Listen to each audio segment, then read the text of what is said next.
Welcome to the Audio Inc. Radio podcast, featuring interviews with the biggest names in rock and metal, hosted by Anne Erickson. Get inked. Visit Facebook.com/Audio Inc. Radio, Twitter.com/Audio Inc. Radio, and AudioIncRadio.com for more ink.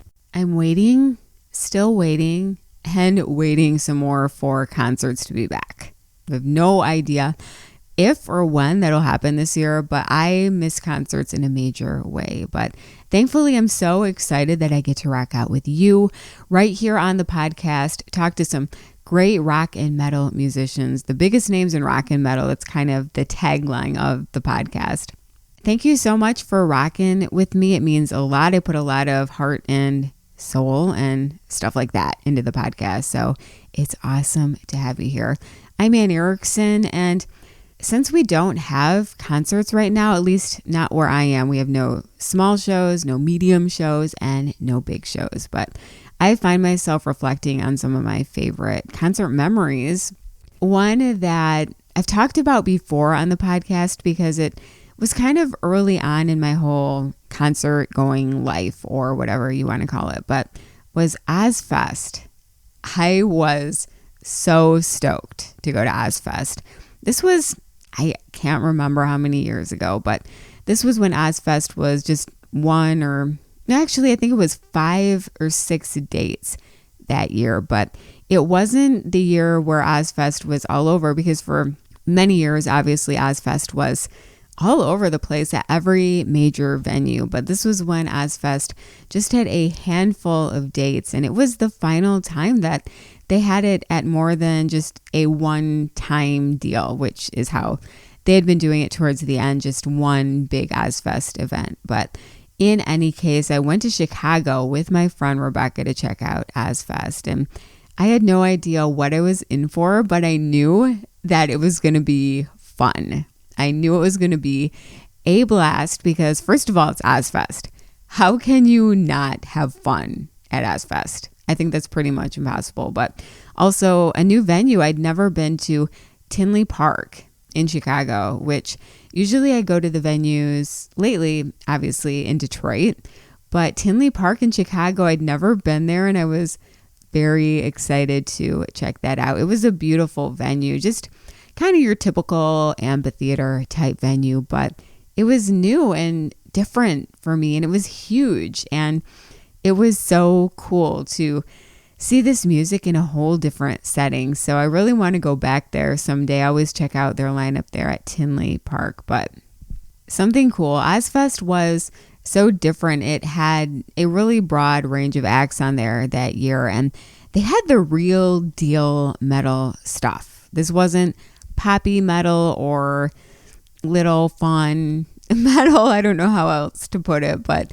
they had the real deal metal. They had Goat Horror on there, Skeleton Witch. I remember Kingdom of Sorrow, which I was really stoked to check out because that's Jamie Josta from Hatebreed's band, and I'm a big fan of Jamie Josta. Dig his podcast, I have to say, and he was one of the first guys who did the whole podcast thing. I remember when I first heard that he was doing a podcast, I thought it was cool, but a lot of my colleagues in radio were like, "What's a podcast?" It was so early. No one was doing it at that point. But Jamie Josta of Hatebreed, have to hand it to you, Jamie. You rock, one of the pioneers in podcasting. But Kingdom of Sorrow was on there. Black Label Society headlined the second stage. That was a big one. And I got to hang out on Zakk Wylde's bus with my friend Rebecca. That was so fun, as you can imagine. Everyone was really great, and basically I had to interview him for a magazine that I was writing for. And I also had to take some photos of Zakk Wylde, which is really cool to take some kind of posed photos of him with his guitar. And we had a great time. Like I said, everyone was super awesome with us, super nice and accommodating, and nothing scandalous happened. I feel like I say that a lot on the podcast, but hanging out on a band bus, that can become scandalous, I promise. And Rebecca will also agree that nothing scandalous happened while we were hanging out on Black Label Society's bus. One of these days, I really have to go in depth about all this different stuff that I've experienced out there, because I don't usually comment on my interviews I'm doing and all the different things that I've been through and all the fun kind of random stories. I've kind of kept that to myself, but one day I maybe need to write a book or something. Why not, right? I think I'd have fun doing that, and hopefully you would have fun hearing my stories and reading about them, and got photos and stuff like that. So that's another project for another day. Back to Ozfest. And who else was on there? Nonpoint, because at the time I knew their guitarist really well, and he ended up leaving the band, but he was so awesome. Just great guy. So Nonpoint, that's one of the reasons that we actually went.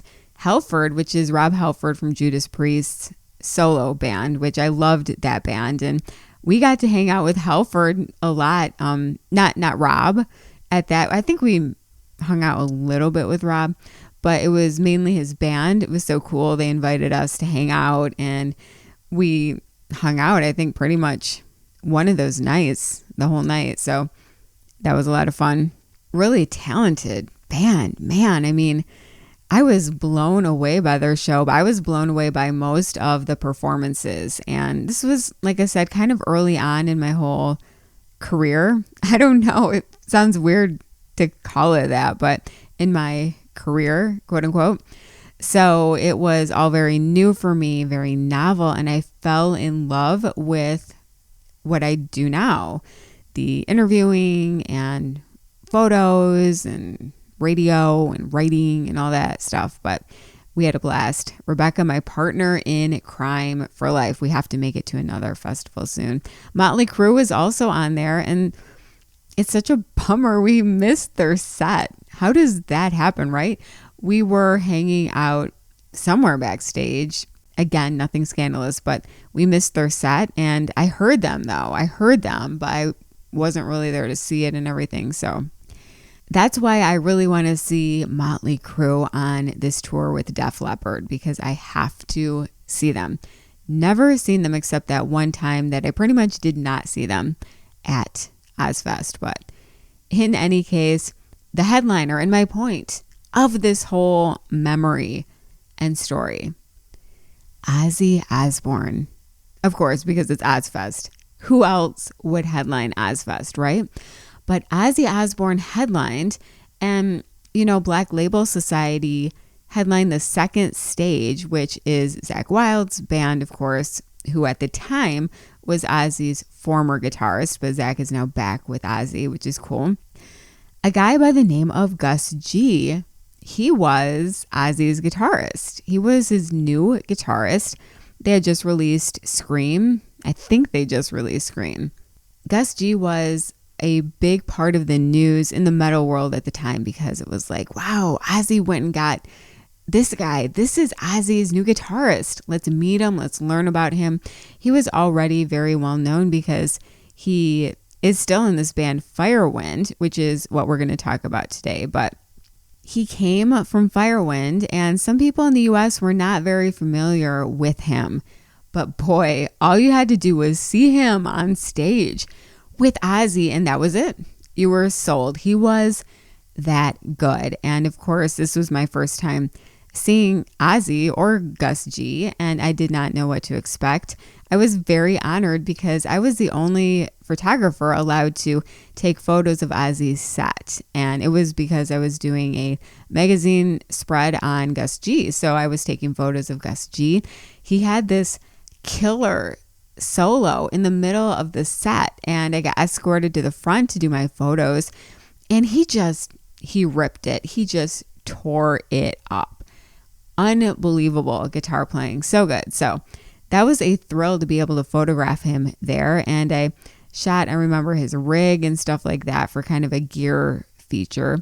And I've interviewed Gus G a few different times since then, but have to say he is one of the most talented guitarists out there. And he did a great job with Ozzy. Now Ozzy is back with Zakk Wylde. So Gus G is back with Firewind full time. He also does some solo stuff, which is awesome. But back with Firewind, new record out, a self-titled record, because As he explains to me in the interview, he kind of felt like they were going back to their roots and different lineup and that sort of thing. So I'm so happy to have Gus G back on the show. He's always the best guy to talk with, always very engaging, always very thankful, very nice. And I know you're going to love him because he has a lot of great stuff to talk about and he's talented, smart guy. So I know you're going to love the interview. We have to talk about coronavirus because it's everywhere, and Firewind was supposed to be on tour. Of course, they had a big tour lined up just like everyone, and then bam, coronavirus hit, and now he's in Greece. That's where he's from, and they've been on lockdown a while. They were one of the first ones, I'm pretty sure, to go on lockdown. So we'll talk about how he's dealing with the whole coronavirus thing, and also the new music, which is awesome. Firewind's new record. I highly recommend it.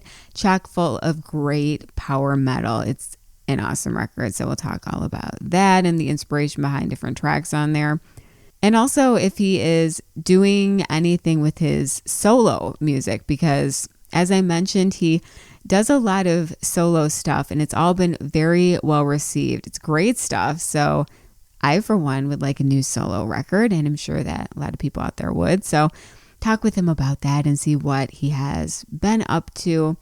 I'm Anne Erickson. Awesome to rock with you, and link up with me online. I would love to hear from you, so don't be shy.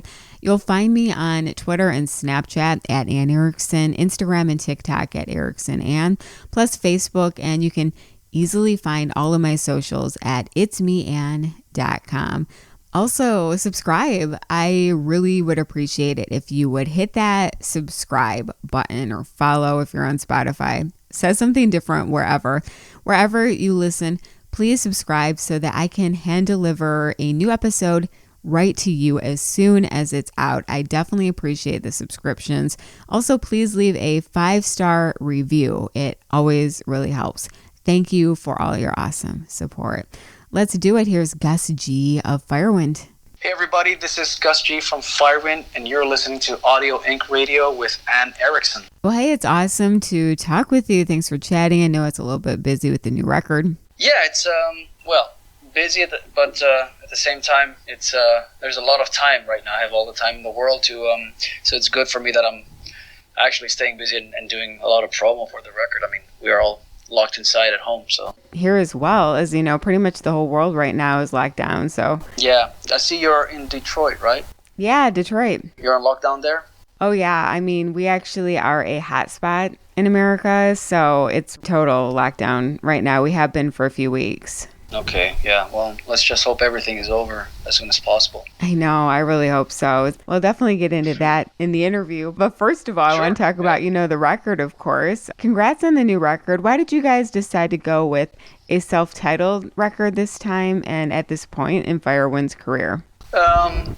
It totally made sense to have a self-titled record now because the way that I approach this is, this is a rebirth of the band. This is almost like a restart. And for me, it definitely was. It was like I just decided back in December to sort of push the, reboot button, so to speak, like the restart button.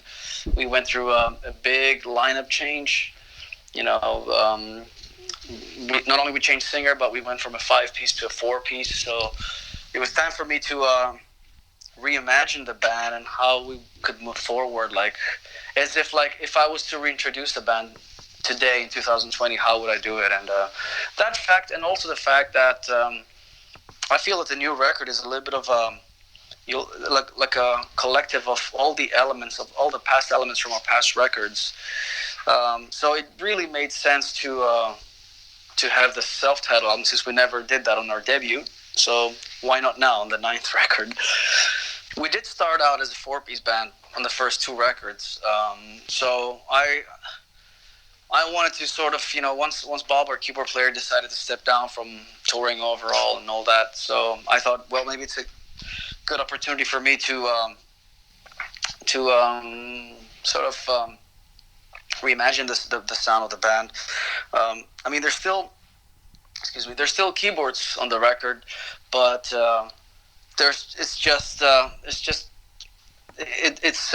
they have the more of a role of as an enhancement to the sound rather than having tons of keyboard tracks over every song. So I mean, I played the keyboards on this one, and yeah, it's just something that I also wanted to get back into. A little bit less keyboards, use them more as a supporting instrument, and just let the guitar come out more in the front. You guys are on your 9th record, as you mentioned. How would you say your sound has evolved over the years? Well, like every band, we go through our different phases, and especially for us, having had quite a few singers in the lineup in the past, so each guy brought in like a different vibe and different thing to the band. I mean, I don't know. It's like I said before. I think this record you'll hear elements from all our past records. Like you'll hear some stuff from the first era, especially with a new singer, Herbie. He reminded me a lot of Stephen Frederick, our first singer. But then, you'll hear this album has a lot of variety, and that might also remind some fans albums like Allegiance and Premonition. But then again, it's not like in a what do you call it? Like in a we're not trying to be retro. Okay, like so nostalgic and trying to copy those albums. I think we're moving towards the future anyway. So I mean, the way that I see it, there's always a new song to write. Every album, I just try to one up myself and try to make better songs, try to play better guitar. Try out maybe different tempos, write in different keys. There's always like things that you can experiment with in the studio. Do you have a favorite track off the new record, or maybe one track that you're extra excited to perform live when we can all get out there again? I don't know. I really like the opening track, Welcome to the Empire. I like the song Breakaway or song like Overdrive. So yeah, I'm just excited to play any of the new material, just add some new stuff to our existing set list. We've been playing the same songs for the last 2.5 years, so it's good to it'll be good to just add 4 or 5 new tracks. One of my favorite tracks on the record is actually Overdrive. Could you tell me a little about the inspiration behind that track? Yeah, sure. Well, this song is actually the way that I looked at it is like I knew originally it's a little bit of a different track for Firewind style anyways. Other than that, it's like a classic type of anthem like heavy metal track. Like my influence on that song come from stuff like Black Sabbath, Heaven and Hell era, or Headless Cross, or Dio, Holy Diver, like that kind of vibe.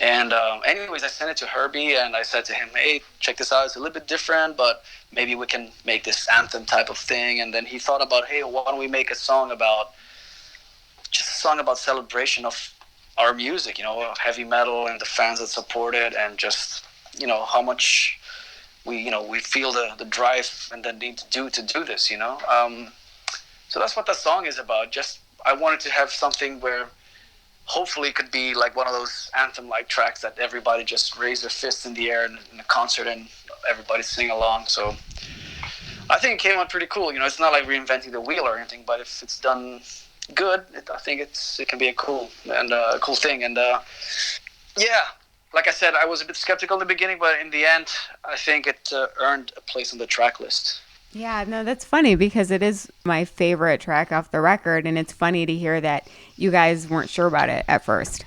Yeah, I almost left it out as a bonus track or something. So I'm glad to hear this now, because I'm glad I put it in there in the record. Actually, a lot of people have been telling me they really like this song, so yeah. That's cool. I almost blew it there, so.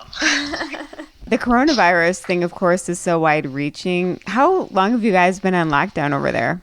I've kind of lost count of the days, to be honest, but sometime in March, maybe mid-March, something like that, yeah. I'm in Greece, so Greece luckily has some of the lowest numbers of cases, so not only Europe but worldwide.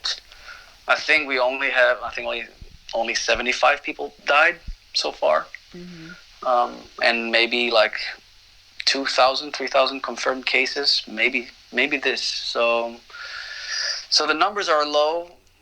Luckily, our government acted very quickly, and we had all these restrictions and everybody stay home early, and they followed the instructions.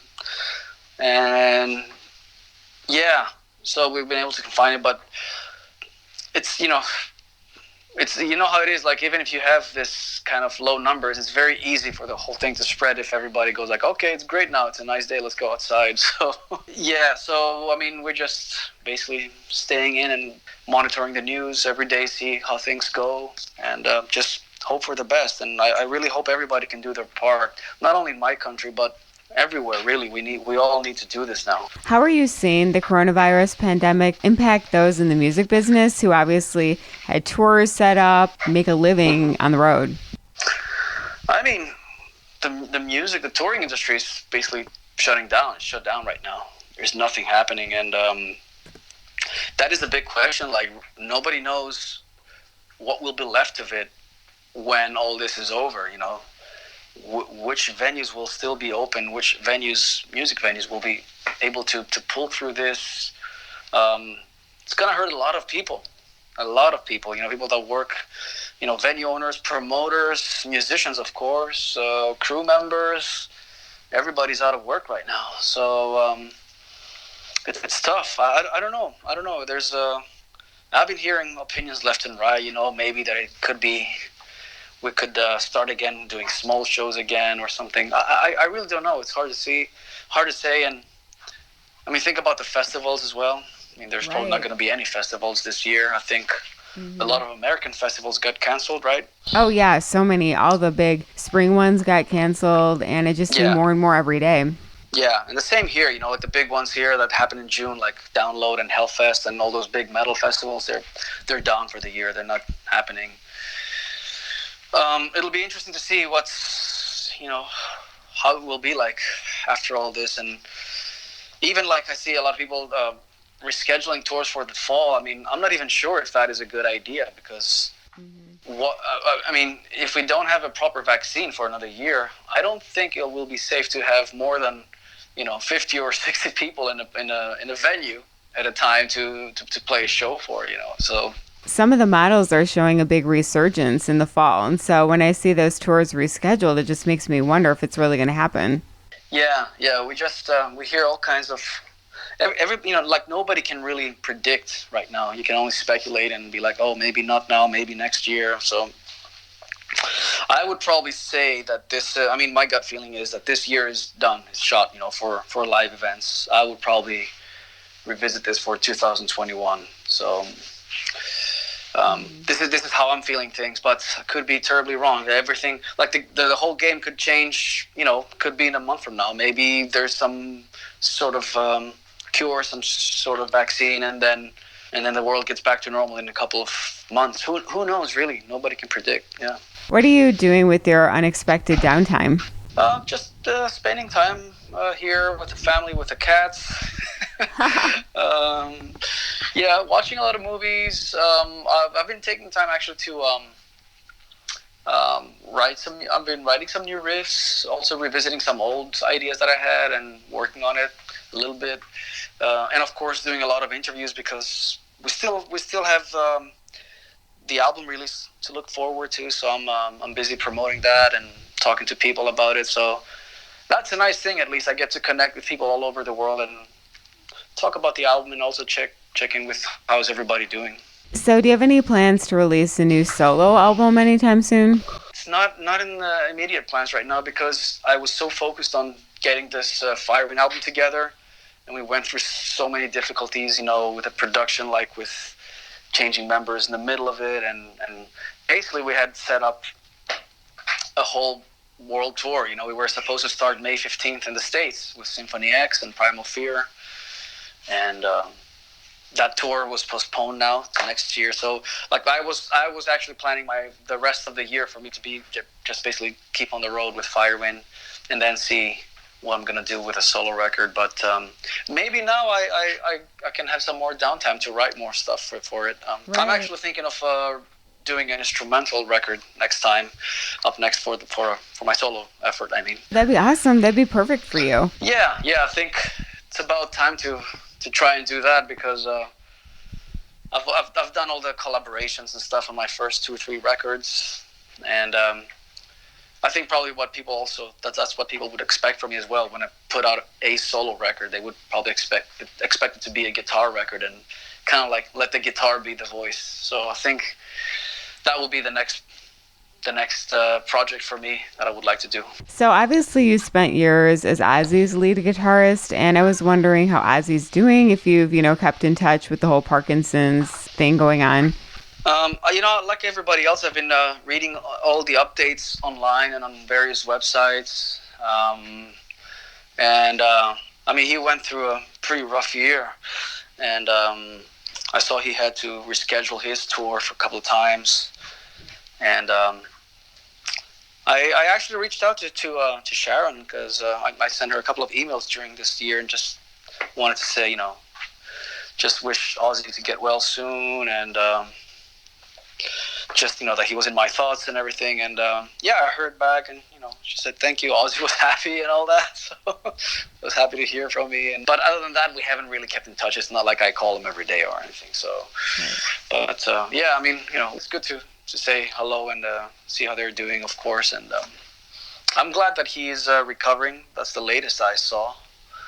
He's making a lot of progress with his recovery, and and I was also very happy that I saw him being creative again, and he finally put out an album after 10 years, Right. So, yeah. What are you most thankful for this year? I know it's been a crazy year already, but what are you most thankful for? Wow. Well, I don't know. We should all be thankful that we have our health, because we are going through something really, really new right now, and something that's unprecedented. So, I'm just thankful that, me and my loved ones are keeping safe and healthy right now. And, kind of puts things into perspective, right? You realize what's really important for you in times like these, So sometimes we don't appreciate all the normal stuff, or the simple stuff that we have, which is the most important. Just I wanted to thank you again for the interview. Good to be back on your show. It's great to have you back. I really love the new record, so congrats on that. And hopefully next year when you guys get over here next year, hopefully you'll play Detroit and everything, and I can check it out. Yeah. Please come out to the show when we roll through town. Yeah, it would be nice to say hi. Awesome. Well, stay safe, okay? You too. There he is, Gus G of Firewind, and he, of course, formerly with Ozzy Osbourne's band. What a great guy. Thank you, Gus, for being an awesome guest on my show. And really cool to hear that he is considering doing some more solo stuff, because his solo stuff is killer. Check it out online. You can find it online. He has really killer solo stuff, but also cool that he might do an instrumental record next time around, because he is such a great guitarist. I can totally see him letting the guitar be the voice on that. I think he really should do that. So looking forward to that and all that stuff with Gus G. Again, thank you, Gus, for being a great guest. Firewind has that self-titled record out now, and hopefully he will be able to hit the road with Primal Fear and Symphony X, because that's a killer lineup. They were supposed to tour in the States in May, as you mentioned, and that got put to an end. It got nixed because of coronavirus, but looking forward to that tour, making it back here again sometime soon. I definitely will be at that show, because that show is going to rip and roar. Rip and roar. I like that. That's kind of a fun little thing to say, but great chat right there with Gus G. And it just makes me miss concerts even more, because it reminds me of how much fun I had at that Ozfest, and what an incredible set Ozzy put on with Gus G doing his amazing soloing, and just the experience of being at a full festival like that with one great act after the next, one super heavy metal act after the next. It was one of my favorite festival experiences, but does make me miss concerts and festivals even more. So I am going through major withdrawals right now, as I'm sure you are as well, but very happy to be rocking with you on the podcast. During this strange time, it's great to still connect with you, and we can talk about music, and I can get on some great guests in the rock and metal world, and it's it's kind of a fun thing to do and a fun way to make up for the fact that right now we don't have concerts. Lots of great stuff on the way for the podcast. So please subscribe wherever you listen to podcasts. Hit that subscribe button or follow button, whatever it is. You can pretty much find the podcast wherever you listen to podcasts. So please do. It really helps to have those great subscriptions. And please leave a 5-star review. I definitely appreciate it. Thank you from the bottom of my heart. Like I said, some great stuff on the way for the podcast, some awesome guests, the biggest names in rock and metal on the way, plus some just random episodes of me talking about music, random stuff, lots of different kind of things on the way. So I hope that you enjoy it as much as I do. Would love to hear from you. Would love to get an email about what you think about the show and what guest you would love for me to have on, or just what you've been up to in quarantine or whatever you want to call it. So you can always email me, Anne@audioinkradio.com. That's ANNE. Don't forget the E. Anne@audioinkradio.com.